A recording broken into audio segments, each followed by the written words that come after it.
let's get some commodities into the economic news. It's been a very busy week to start with. On Monday, Adim Okwesa, a research analyst with Financial Derivatives Company, is live here in the studios. Good morning, Adim. Morning. Great to have you. I'm sure you were listening into the World Bank, Nigeria's top chiefs there. What's your takeaways from what they said about the economy, what we need to do in terms of unemployment, poverty, and agriculture, and our productivity in general?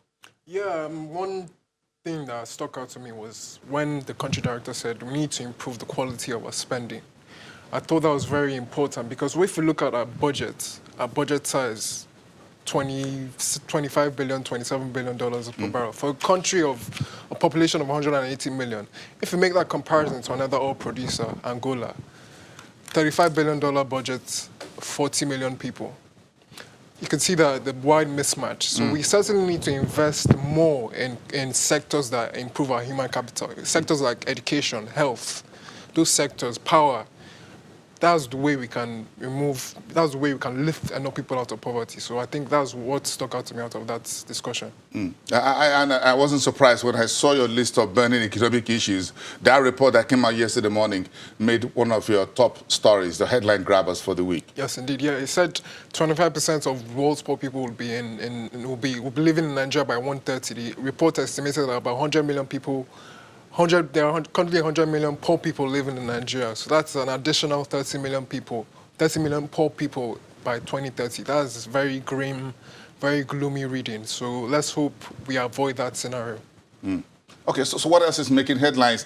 Tied that the World Bank story is the PMI, which has been in the news since yesterday. The FBN Quest independent survey seemed to be on track with the central bank numbers in terms of how many quarters we've done in terms of positive manufacturing activity leading indicator. Yes, positive news. PMI increased significantly in the month of November. That is in line with annual trends, in line with seasonal trends. But what stuck out was that the fact that output recovered most of the gains. Output has been underwater for a couple of months because of manufacturers have been able to access raw materials because of this border closure.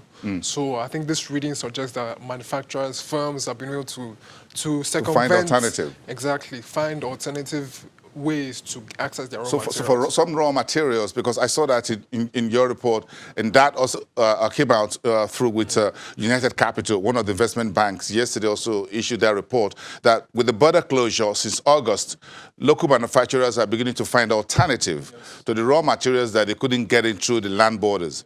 And so in a manner of speaking, it looks like the land borders is beginning to have an effect, a positive effect here if you look at the output, which is a major component of the sub-index or subsector or subset of the PMI reading. Because the first thing you want to do as a manufacturer, whether big, large, or big corporate, is to find your raw material. Exactly. Very important. Without it, you're in the water. You're not doing nothing. Exactly. The factory is not working. Yeah, and I think the outlook for the coming months will be even more interesting to see because CBN has increased lending in the private sector, very low levels of interest rates at the economy. So with that, it will be interesting to see how that affects the manufacturing sector, and it will definitely be a proxy of the efficacy of the CBN's recent guidelines. So if we look at the third quarter GDP, therefore, in which manufacturing and industry GDP expanded. Yes. And now we're seeing the PMI also being consecutive and increased manufacturing, credit to manufacturing sector, which is close to about 456 billion naira January to date, according to the last central bank report for the MPC. That tells a story here that this unorthodox macroeconomic and monetary policy, it looks like it's delivering some goods. So it delivers some positive results. To the CBN, of course, yes. So let's hope that continues, and hopefully we'll see the numbers in December, January. Numbers will take up. So if you add the third item on your list, the $210 million from AFDB into Transmission Company of Nigeria, if you add that in and upgrade technically old infrastructure for the CCN transmission network, that would be another game changer, isn't it? Yes, indeed. Yeah, we have this generation capacity, so-called 7,000 megawatts. But only about 4,000 megawatts is sent out to the national grid. That's because of the lack of proper infrastructure to transmit that stranded power. So with from the Gencos yes, to the Discos. Yes, indeed. So with this upgrade of our national grid, hopefully that will reduce the bottleneck the grid and reduce the amount of stranded power. So that's certainly a positive. The country director also mentioned power as being a very important thing we need to get right to ensure that the economy grows much faster than our population growth rate. So this is certainly positive news.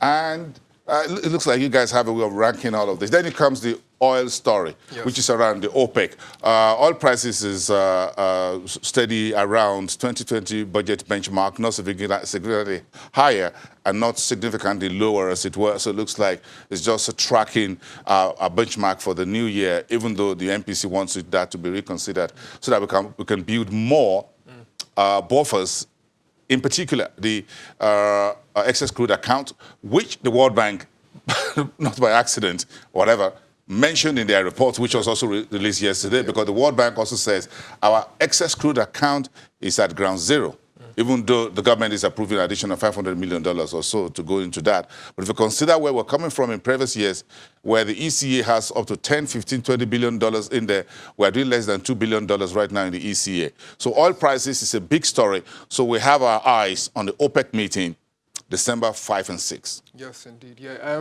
it's been very interesting couple of days because for the last couple of weeks, the messaging from OPEC has been more of the same. We would either maintain or extend the production cut agreement. But last weekend, I think Iraq came out and said we should start talking about an additional 400,000 barrels per day cut. You want to take OPEC plus to 1.2 million barrels per day? It's not likely going to happen. Yes, but the two main important voices, Saudi Arabia and Russia, have said that is unlikely. It's not likely going to happen. 1.2 million barrels off the market now. What we should expect is probably an extension, a 6-month extension, a 9-month, or even perhaps a 12-month extension. So, but I think a very crucial point we have to mention is that the Aramco retail prices are happening at the same time of the outcome IPO. of the meeting. Yes. So I think Saudi Arabia will want to do everything it can to prop up the price of oil so that the valuation... Who's selling an IPO and the price of the product of which you're selling is going down? Yes. Who's going to agree to that? Of course. No. So the OPEC meeting this weekend is taking for give. Saudi Arabia would not sign on additional... It was not going to listen to Iraq. No, it's not going to happen. Because you're going to put the IPO $2 trillion in the water. Yes. No, it's not going to happen. Yes. So let's talk about food prices. I love it when we talk about food.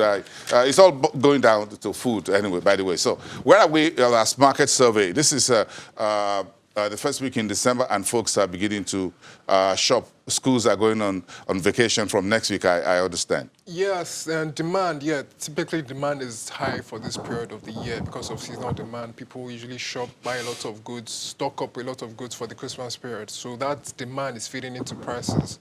But in terms of rice, I'm sure people want to know what the price of rice. Rice is actually at 27,500 naira right now. There's no much change in the past couple of weeks, but we expect that price to decline, especially after the festive Where is Gary going? That's my favorite.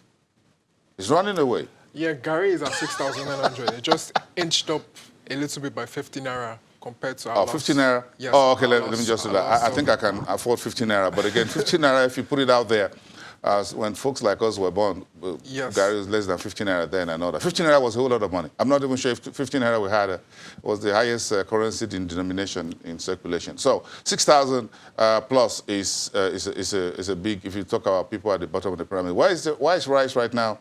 Rice is not hitting 30,000 until Christmas. That's my prediction. Yes, I'm likely wrong. But definitely after Christmas, we should expect prices to drop. This is a year high, 27,500. Yes, a year high of 27,500. But we expect after the Christmas break, prices will decline significantly because more local producers have started producing more output. So that effect should put downward pressure on prices.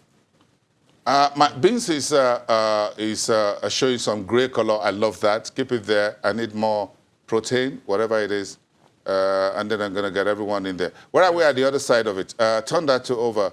folks, tomato and pepper are not heading anywhere yet, so that's okay. But if we flip that over, we look at the second page, palm oil, some of it, and what have you. I have some options there. So let's talk more about. Let's switch gear and talk about mining resources and bring put the soft commodities and all that away, oil and whatever. Talk about. Cobalt. Yes. Yes. Cobalt, yeah, when we talk about oil is going to die. Oil is an extinct commodity. The commodities that are going to take over are metals, commodities like cobalt, copper, nickel, because we're seeing this shift from the internal combustion engine to electric vehicles. We're seeing this shift from fossil fuels to renewable sources of energy.